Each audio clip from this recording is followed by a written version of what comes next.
এই মুহূর্তে উত্তর পূর্বের রাজ্যে ত্রিপুরাতে সিপিএম ও বিজেপি মুখোমুখি। এবার পাল্টা প্রতিরোধ, কেননা এই আন্দোলনে সরব হচ্ছে সিপিআইএম। উত্তর পূর্বের রাজ্যে ত্রিপুরার প্রাক্তন মুখ্যমন্ত্রী মানিক সরকার তিনি আন্দোলনে, তিনি নিজেই প্রতিবাদে ময়দানে নেমেছেন, যাতে বন্যা কবলিত সাধারণ মানুষ বঞ্চিত না হয়, তাই সরকারের পক্ষ কাছে তিনি অনুরোধ দাবি জানিয়েছেন। তবে আজকে যে প্রতিবাদ প্রতিরোধ, একই সঙ্গে ত্রিপুরাতে সাংবাদিকরা আক্রান্ত হচ্ছে, বিরোধী এমনকি যারা শাসক দলের সমর্থক ভোটার তারাও আক্রান্ত হচ্ছে। মুখ্যমন্ত্রীকে বলেও কোনো রকমের শোনা হচ্ছে না। এদিন সিপিএমের বিরোধী দলনেতা জিতেন্দ্র চৌধুরী, তিনি 40 সাব্রুমের বিধায়ক, তিনি মুখ্যমন্ত্রীকে এবং বিধানসভায় তিনি জানাবেন, একথা পরিষ্কারভাবে বুঝতে পারছি আমরা, দর্শক বন্ধু থেকে বোঝাচ্ছি। কেননা এই রাজ্যে হিংসার রাজনীতি ছড়াচ্ছে কেন বা হচ্ছে কেন, এর খেসারত প্রশাসনের কিছুটা ব্যর্থ বলে মুখ্যমন্ত্রীর কাছ থেকে কোনো উত্তর পাওয়া যায়নি। তবে মুখ্যমন্ত্রী যথেষ্ট পরিমাণের দোষীদের শাস্তি দেবেন না আদতে তারা ছাড় পাবে?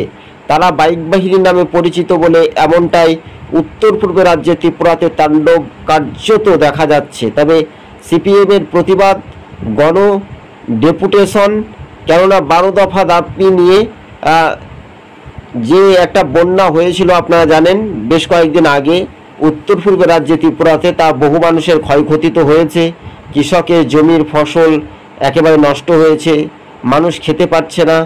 বন্যা কবলিত সাধারণ মানুষকে পাশে দাঁড়ান, ঐক্যবদ্ধ হতে হবে প্রতিটি রাজনৈতিক দলের ক্ষেত্রে। তবে এবার সিপিএমের পাল্টা প্রতিরোধ আন্দোলন। একই সঙ্গে যে সিপিএমের পার্টি অফিসে হামলা ভাঙচুর হয়েছিল, তা শাসকের দিকে অভিযোগ করছে বামপন্থীরা। তবে শেষ পর্যন্ত এক বিন্দু পর্যন্ত ছাড় পেছে না যে শাসক বা বিরোধী, কিন্তু এবার আন্দোলনে সরব হয়েছে সিপিআইএম। তো দেখতে পাচ্ছেন হাজার হাজার কর্মী সমর্থকদের ভিড় উত্তর পূর্ব রাজ্যে ত্রিপুরার সোনামুড়া থেকে। সবুজবঙ্গ নিউজ ইউটিউব চ্যানেলটি যদি ভালো লেগে থাকে দর্শক বন্ধুগণ, প্রথম থেকে শেষ পর্যন্ত দেখবেন, তারপর চ্যানেলটিকে সাবস্ক্রাইব করে সঙ্গে থাকবেন। কেননা সাব্রুমের জনজাতি এলাকার যিনি বিধায়ক রয়েছেন জিতেন্দ্র চৌধুরী, তিনি নিজেই বাড়ি থেকে বেরানোর সময় বেশ কয়েকদিন আগে যাবতীয় আগে তিনি তাকে ঘিরে গো ব্যাক স্লোগান দিছিল বিজেপির সমর্থকরা, এবং তিনি তার উপর আক্রমণ বা হামলা সংগঠিত হতো বলে তিনি আগেই প্রশাসনকে জানিয়েছেন। তবে এই রাজ্যের শান্তি সুষ্ঠু পরিবেশে কবে ফিরবে, এটাই শুধু দেখার একটা বিষয়। তবে রাজ্য রাজনীতির ময়দানে 1 ইঞ্চি জমি ছাড়তে রাজি নয় বামপন্থীরা, আন্দোলনে সরব হচ্ছে।